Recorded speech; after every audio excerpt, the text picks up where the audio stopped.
Hello my dear student, good afternoon, good morning and good evening. कैसे हो आप लोग? मैं आशा करता हूँ आप सभी लोग बहुत बड़े होंगे, अपनी लाइफ में बहुत अच्छा कर रहे होंगे। राधे राधे, राम राम, गणपति बप्पा की मोरया, अस्सलाम वालेकुम। तो आज हम लोग स्टार्ट करते हैं अपना एक टॉपिक जिसको प्यार से बच्चा पार्टी बोलते हैं, एंजाइम्स। तो सबसे पहले बात करते हैं भैया, एंजाइम्स होते क्या हैं? एंजाइम्स होते क्या हैं? एंजाइम्स किस चिड़िया का नाम है? एंजाइम्स क्या होते हैं? एंजाइम्स किस चिड़िया का नाम है? So, enzymes are the protein which increase the rate of reaction. Enzymes एक प्रोटीन का मॉलिक्यूल होता है जो रेट ऑफ रिएक्शन को इंक्रीज कर देता है। तो क्या सारे एंजाइम जो होते हैं प्रोटीनिशियस ही होते हैं? ऐसा जरूरी नहीं है। There are some of the enzymes which are non proteinaceous. तो एंजाइम्स जनरल में जो मेजॉरिटी ऑफ द एंजाइम्स होते हैं are the proteinaceous enzyme which increase the rate of the reaction, जो रिएक्शन की रेट को बढ़ा देते हैं। सपोज दैट कोई रिएक्शन हो रही है और उसमें 1 मिनट में 50 मॉलिक्यूल्स बन रहे हैं। तो अगर आप एंजाइम का यूज करोगे तो हो सकता है 1 मिनट के अंदर 1.5 से 2 लाख मॉलिक्यूल बन जाए।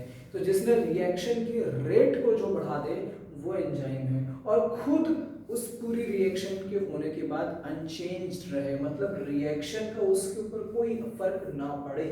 तो एंजाइम्स के बारे में हम लिख सकते हैं, क्या लिख सकते हैं भाई? These are the proteinaceous molecule, proteinaceous molecule increase the rate of reaction, ROR, increase the rate of reaction and unchanged during the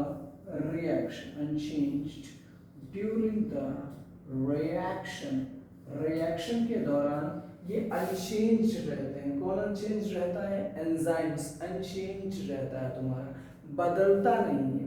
एक और तुमने केमिस्ट्री में एक चीज पढ़ी होगी जिसको बोलते हैं कैटालिस्ट। तो what is difference between catalyst and enzyme? Catalyst और एंजाइम के बीच में क्या फर्क पड़ता है भैया? जो कैटालिस्ट होता है वो रिएक्शन के दौरान खत्म हो जाता है, खर्च हो जाता है, चेंज हो जाता है, बदल जाता है। लेकिन जो एंजाइम रहता है वो रिएक्शन के दौरान अनचेंज्ड रहता है, उसमें कोई चेंज नहीं होता, उसमें कोई बदलाव नहीं होता है रिएक्शन के दौरान। क्या यह बात आपको समझ में आ रही होगी?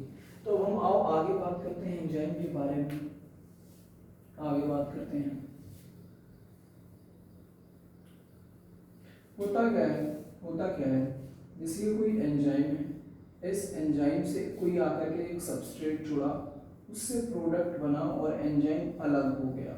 सपोज दैट ये हमारा एक एंजाइम है, इस एंजाइम से आकर के सबस्ट्रेट जुड़ा, सबस्ट्रेट से भैया ये प्रोडक्ट बन गया और फिर से ये जो एंजाइम था वो अलग हो गया।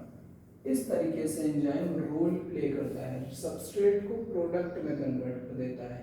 और ये जिस साइट पे जुड़ता है, जिस साइट पे एंजाइम की आकर के सबस्ट्रेट जुड़ता है, वो बड़ी ही स्पेसिफिक साइट होती है, बड़ी ही स्पेशल साइट होती है जहां पर एंजाइम से आकर के कोई सबस्ट्रेट जुड़ता है। पॉकेट लाइक स्ट्रक्चर है। तो इसका नाम आप लोग कमेंट सेक्शन में बताएंगे दैट इसका नाम क्या होता है जहां पर आकर के कोई सबस्ट्रेट एंजाइम से जुड़ जाता है। ये क्वेश्चन है तुम्हारा, इसको तुम जरा करके बताना कि क्या होगा यहाँ पे। आगे देखेंगे,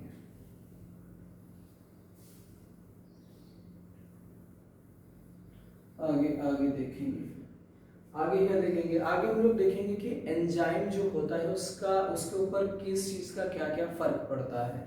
तो सबसे पहले बात करते हैं टेम्परेचर की। तो जो ये टेम्परेचर होता है, जैसे कैटलिस्ट का मैंने बताया, तो जैसे जैसे टेम्परेचर बढ़ेगा वैसे ही कैटलिस्ट की रेट ऑफ रिएक्शन को, रेट की इंक्रीज करने की जो उसकी कैपेसिटी है, जो उसकी कैपेबिलिटी है, वो बढ़ती जाएगी। लेकिन अगर तुम सोचो एंजाइम भी हाई टेम्परेचर पे काम करे तो वो नहीं करेगा। हाई टेम्परेचर तुम लेके जाओ, कोई एंजाइम है, तुम उसको हाई टेम्परेचर पे दे रहे हो, तुम उसको बहुत ज़्यादा हाई टेम्परेचर दे रहे हो, तो वो डीनेचर्ड हो जाएगा। वो कहेगा मैं काम नहीं करूँगा, मैं जा रहा हूँ मरने। वो डीनेचर्ड हो जाएगा, खराब हो जाएगा यार, बिगड़ जाएगा पूरा, अगर तुमने टेम्परेचर बहुत ज़्यादा हाई कर दिया। तो हर एक एंजाइम जो होता है वो एक पर्टिकुलर टेम्परेचर और एक पर्टिकुलर प्रेशर पे काम करता है, जिसको optimal temperature and optimal pressure बोलते हैं। तो उस टेम्परेचर और उस प्रेशर पर क्या होता है, एंजाइम जो होता है बहुत अच्छा 100 परसेंट 99.99% एफिशिएंसी के साथ काम करता है। उस टेम्परेचर, उस प्रेशर को बोलते हैं optimal temperature and optimal pressure, जिस पर एंजाइम जो है सबसे अच्छा काम करता है, काम करता है। ध्यान देंगे। आगे देखेंगे ये इफेक्ट था टेम्परेचर का। आगे बात करेंगे concentration of reactant. Concentration of reactant की कंसंट्रेशन का एंजाइम के ऊपर क्या बढ़ेगा। अब तुम सोचो कि एंजाइम तो भैया एक ही दो होंगे, अब तुमने दुनिया भर के सबस्ट्रेट डाल दिए कि फटाफट जुड़े और फटाफट रिएक्शन हो, तो एक टाइम तक तो ठीक है कि तुम कंसंट्रेशन धीरे धीरे बढ़ाते जा रहे हो, रेट धीरे धीरे बढ़ता जा रहा है। लेकिन ऐसा नहीं होगा कि तुम पूरी कंसंट्रेशन बढ़ाते जा रहे हो और रेट बढ़ता जा रहा है, ऐसा नहीं होगा। क्योंकि एंजाइम की जो हमने बताया ना पॉकेट लाइक स्ट्रक्चर है, जहाँ पे सबस्ट्रेट आकर के जुड़ता है, जो उसकी अटैकिंग साइट है एंजाइम के ऊपर, जो एंजाइम पे आकर के जहाँ सबस्ट्रेट अटैक करता है, कि जहाँ पर आकर के छुड़ता है, वो तो लिमिटेड है ना भाई, वो तो उतने ही है। एंजाइम तो तुमने बढ़ाया नहीं, तुमने कंसंट्रेशन ऑफ रिएक्टेंट बढ़ा दिया, सबस्ट्रेट की कंसंट्रेशन बढ़ा दी, तो स्टार्टिंग में जो रेट ऑफ रिएक्शन होगी थोड़ा बहुत बढ़ेगी, लेकिन उसके बाद फिर कांस्टेंट हो जाएगी। फिर कंसंट्रेशन बढ़ाने का कोई भी फर्क नहीं पड़ेगा रेट ऑफ रिएक्शन के ऊपर। आई होप ये आपको बात समझ में आ गई कि कंसंट्रेशन ऑफ रिएक्टेंट की मैं कौन सी बात कह रहा हूँ।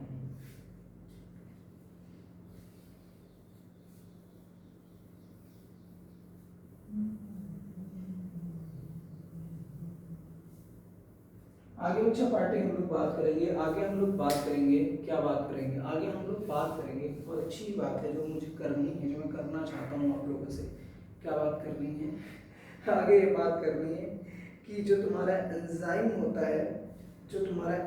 होता है, वो सबस्ट्रेट के साथ एक कॉम्प्लेक्स बनाता है, जिसको एंजाइम सबस्ट्रेट कॉम्प्लेक्स बोलते हैं। क्या बोलते हैं, एंजाइम सबस्ट्रेट के साथ जुड़ता है और एक कॉम्प्लेक्स बनाता है, जिसको एंजाइम सबस्ट्रेट कॉम्प्लेक्स बोलते हैं। अगर ये आप लोगों ने कहीं ना पढ़ा, एंजाइम सबस्ट्रेट कॉम्प्लेक्स की बात होगी। ठीक, आगे हम लोग आज बात करेंगे एक्टिवेशन एनर्जी के बारे में। एंजाइम क्या इफेक्ट डालता है एक्टिवेशन एनर्जी के ऊपर। Effect of enzyme on activation energy, on effect of enzyme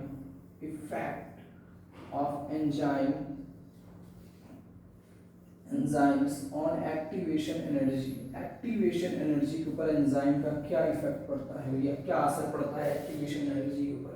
तो और सबसे पहले यार बात कर लेते हैं एक्टिवेशन एनर्जी क्या होती है। Activation energy is the amount of energy that is required to initiate a reaction. Activation energy ये वो एनर्जी है, ये वो अमाउंट ऑफ एनर्जी जिसकी रिक्वायरमेंट होती है किसी भी रिएक्शन को शुरू करने के लिए, स्टार्ट करने के लिए। लिख लेंगे अपनी कॉपी में एक्टिवेशन एनर्जी के बारे में। It is the energy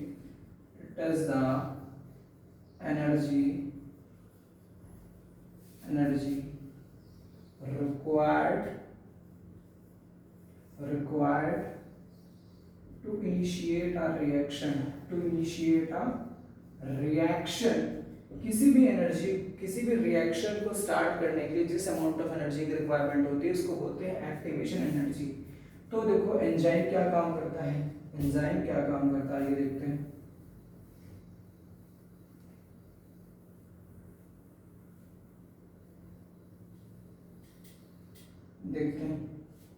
suppose that एक ग्राफ ले लेते हैं, ये है, तो एक रिएक्टेंट से प्रोडक्ट बन रहा था जिसके लिए जो एक्टिवेशन एनर्जी थी वो कुछ चाहिए होगी, कुछ भी एक्टिवेशन एनर्जी हो सकती है जिसके में रिक्वायरमेंट हो, तो एक्टिवेशन एनर्जी चाहिए। अब तुमने यहाँ पर एंजाइम का यूज़ कर दिया, ये एक्टिवेशन एनर्जी विदाउट एंजाइम